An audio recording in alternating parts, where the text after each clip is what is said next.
আমি অন্নপূর্ণার ব্যবস্থা করব, যেন একেবারে নিজের কাঁধেই দায়িত্ব তুলে নিলেন তিনি। যারা তালিকায় নাম থাকা সত্ত্বেও এখনও অন্নপূর্ণা যোজনার সুবিধা পাননি, তাদের উদ্দেশ্যে রচনা ব্যানার্জির আশ্বাস, অপেক্ষা করুন, দেওয়া শুরু হয়েছে। তাতেও যদি কারো সমস্যা থাকে, সাংসদ অফিসে এসে নাম ঠিকানা দিয়ে যান, ব্যবস্থা করবেন তিনি নিজেই। বাংলার মা বোনেদের পাশে দাঁড়িয়ে অন্নপূর্ণা সুবিধা প্রত্যেকের ঘরে পৌঁছে দেওয়ার বার্তা দিলেন হুগলির সাংসদ রচনা ব্যানার্জি। তার কথায় যেন স্পষ্ট, তালিকায় নাম রয়েছে অথচ অন্নপূর্ণা নেই, এমন কাউকে তিনি বাদ যেতে দিতে রাজি নন।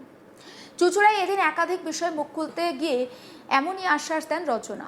অন্নপূর্ণা যোজনা নিয়ে প্রশ্ন উঠতেই তার সাফ কথা, যারা নথিভুক্ত রয়েছে, যাদের নাম, তারা অবশ্যই সুবিধা পাবেন। মুখ্যমন্ত্রীও বিষয়টি নিশ্চিত করেছেন। ইতিমধ্যে প্রক্রিয়া শুরু হয়েছে, ধীরে ধীরে সকলের কাছে সুবিধা পৌঁছে যাবে। আর তারপরও কেউ বঞ্চিত থাকলে সাংসদ অফিসে যোগাযোগ করার পরামর্শ দিয়েছেন তিনি। যেন বললেন, চিন্তা নেই, আমাকে জানালেই হবে। আসুন শোনাই রচনা ব্যানার্জির বক্তব্য।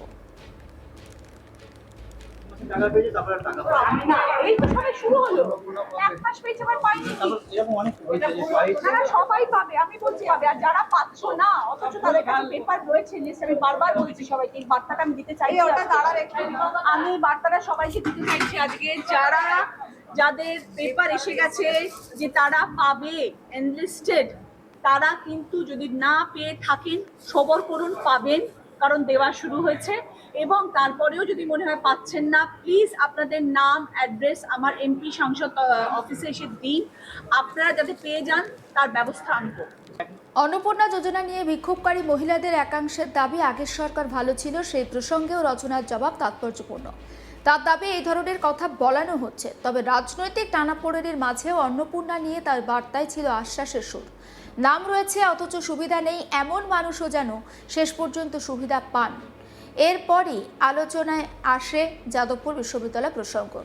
সাম্প্রতিক বিতর্কের আবহে দেশের অন্যতম পরিচিত এই শিক্ষা প্রতিষ্ঠান নিয়ে রচনার বক্তব্য, যাদবপুর অত্যন্ত সম্মানিত প্রতিষ্ঠান। বহু প্রতিষ্ঠিত মানুষ এই প্রতিষ্ঠানে থেকে পড়াশোনা করে জীবনে বড় হয়েছেন, তাই প্রতিষ্ঠানের গরিমা আর সুনাম যেন অক্ষুণ্ণ থাকে। ছাত্রছাত্রীদেরও এই দায়িত্ব বুঝতে হবে। তার কথায় যাদবপুরের নাম যেন সবসময় উজ্জ্বল থাকে, এটাই প্রত্যাশা। আসুন শোনাই রচনা ব্যানার্জির বক্তব্য। ভারতবর্ষের যাদবপুরে যে ঘটনা ঘটেছে, কি বলবেন? আমি এখন যাদবপুরের ঘটনা নিয়ে কোনো কথা বলতে চাই না। আমি আমার ক্লাসরুম, আমি আমার বিধানসভা নিয়ে কথা বলতে চাই।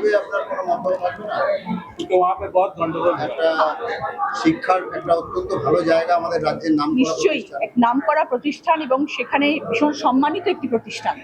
আমরা যাদবপুর ইউনিভার্সিটি খুব উঁচু নজরে দেখি, একদম উঁচু নজরে দেখি, এবং অনেক অনেক বড় বড় মানুষরা সেখান থেকে বেরিয়ে এসছেন। আমরা চাইবো সেই শিক্ষা প্রতিষ্ঠানের যে উন্নত মানের তার যেটা ছিল সেই রকমভাবেই যেন থাকে, এবং ছাত্রছাত্রীরাও সেটাকে মেনটেন করে, এবং যাদবপুর ইউনিভার্সিটির যে নাম সেটা যেন সর্বসময় উজ্জ্বল হোক। শর্মিলা ঠাকুরের বন্দে মাতরম মন্তব্য নিয়েও প্রশ্নের মুখোমুখি হন সাংসদ, তবে সেখানে মন্তব্য করা থেকে বিরত থাকেন তিনি। বলেন, শর্মিলা ঠাকুর কিভাবে বা কি ভেবে এই কথা বলেছেন সেটি তার নিজস্ব বিষয়। একইভাবে শ্রমিকদের মন্তব্য নিয়েও কোনো মন্তব্য করতে চাননি রচনা ব্যানার্জি। অন্যদিকে ভবিষ্যতের সঙ্গে তাল মেলাতে স্কুল শিক্ষায় প্রযুক্তির গুরুত্বের কথাও তুলে ধরেন তিনি। তার মতে ভবিষ্যৎ এআই এর, তাই ডিজিটাল শিক্ষা শেখা অত্যন্ত জরুরি। এই লক্ষ্যেই হুগলি সাংসদ এলাকার বিভিন্ন হাই স্কুলে প্রধান শিক্ষক শিক্ষিকাদের নিয়ে স্মার্ট ক্লাস, ডিজিটাল লাইব্রেরি নিয়ে মত বিনিময় করেন রচনা। আসল শোনায় রচনার বক্তব্য। স্টুডেন্ট কমে যাচ্ছে হয়তো নয়, কারণ স্টুডেন্ট কমে গেলে কি করে হবে, তাদের তো শিক্ষার প্রয়োজন, বেসিক এডুকেশন সকলের প্রয়োজন, কিন্তু সেটা তো হবেই। আজকে গ্রামেও ধরুন, আজকাল গ্রামে আগে বাচ্চারা স্কুলে যেত না, কিন্তু এখন আজকাল স্কুলে যাচ্ছে। সেখানকারও প্রচুর টিচাররা এসে আজকে আমাদের সাথে কথা বলে গেলেন যে দিদি, আমরা তো স্মার্ট ক্লাসরুম করতে পারবো না, কিন্তু আমাদের আরো অনেক ভালো ভালো ক্লাস করার ইচ্ছে আছে, আপনি আমাদের স্কুলটাকে একটুখানি তৈরি করে দিন। তো সেটাও আমি অনেক পেপার পেয়েছি, যারা চাইছে ভালো স্কুলের ক্লাসেস হোক, যাতে আমাদের এত স্টুডেন্টস, আমরা ক্লাস নেই আমাদের। তো সেটা নয় যে স্টুডেন্টস নেই, স্টুডেন্টস অনেক আসছে, যারা বড় হচ্ছে তারা আবার স্কুলে এসে অ্যাডমিশন নিচ্ছে। এখন আমার স্মার্ট ক্লাসের সাথে সাথে যেটা দেখলাম সেটা হচ্ছে, আমাকে অন্যান্য আরো আরো ক্লাস বাড়াতে হবে যাতে স্টুডেন্টসরা ভালো করে বসে পড়াশোনা করতে পারে। তৃণমূল প্রসঙ্গ উঠতেই রচনা বলেন, গেরুয়া তো হয়ে গেছে, আর অপেক্ষার অবসান নেই। গেরুয়া ঝড় তো লেগে গেছে, আর নতুন করে কিসের অপেক্ষা? নীল সাদা তো আর নেই। আসল শোনাই রচনার বক্তব্য।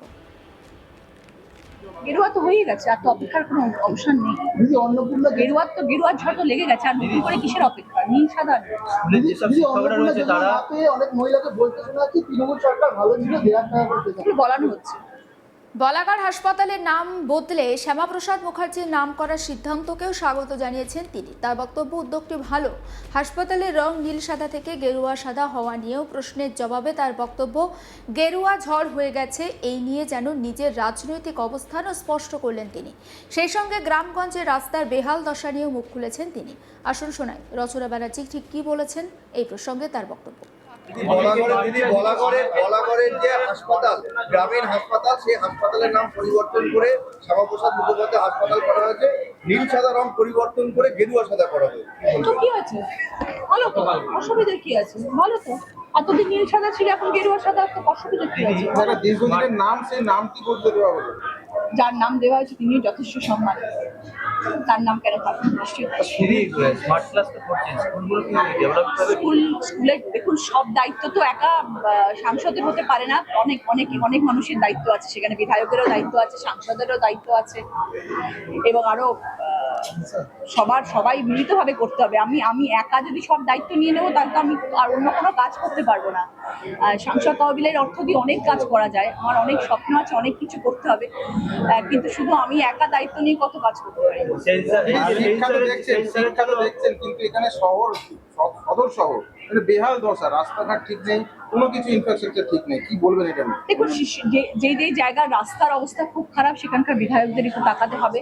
সাংসদ তো নিশ্চয়ই আছে, কিন্তু আমি যদি আমার যে লিস্ট অফ ওয়ার্ক, আমি যেগুলো ভেবে রেখেছি, আমার যেগুলো স্বপ্ন, আমার বিধানসভায়, সেগুলো পূরণ করতে করতেই আমার অর্থ শেষ হয়ে যাচ্ছে। আমি যদি এখন রাস্তার দিকে আবার তাকাই, তখন আমি জানি না কোনটা ছেড়ে আমি কোনটা করবো। তবে আমি না বলছি না, আমার সাথে বিধায়করাও আছেন, আশা করি তারাও নিশ্চয়ই সেই রাস্তা দিয়ে তারাও যাচ্ছেন, বাকি মানুষদের মতন তারাও নিশ্চয়ই দেখছেন যে বেহাল অবস্থা রাস্তা, নিশ্চয়ই সেগুলো পরিবর্তন হবে এবং খুব শীঘ্রই সেই কাজ শুরু হবে।